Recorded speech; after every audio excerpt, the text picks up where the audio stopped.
चलिए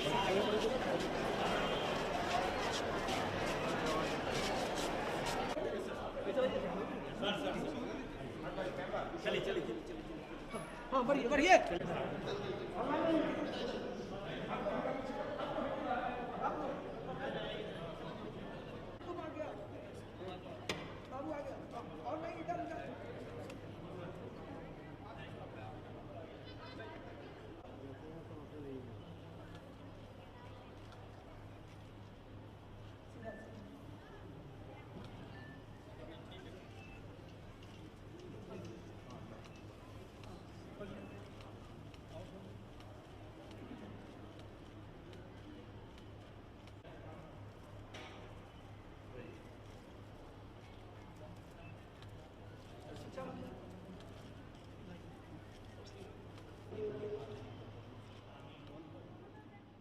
वर्षों से आने का अवसर मिला है और आज फिर यहाँ आने का मौका मिला है। मुझे बहुत इससे भीतर से प्रसन्नता होती है और यहाँ करके हम तो यही कामना करते हैं कि समाज में प्रेम भाईचारा का माहौल रहे और सब लोग मिल करके एकजुट होकर काम करें, राज्य का विकास करें, देश का विकास करें और आपस में लेकिन प्रेम के साथ एक दूसरे के साथ अच्छा भाव होना चाहिए और मिल करके काम करते रहें। यही हम लोगों की कामना होती है।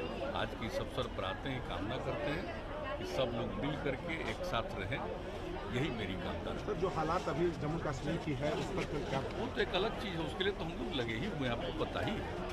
उसके लिए तो हम लोग बात भी किए हैं और जो कुछ भी संभव है, जो कुछ भी करने का हम लोगों ने कहा भी है वहाँ अब उसको देखने भी और अपनी तरफ से भी हम लोग राज्य की तरफ से भी जो भी उनके परिवार को जो सहयोग दे सकते हैं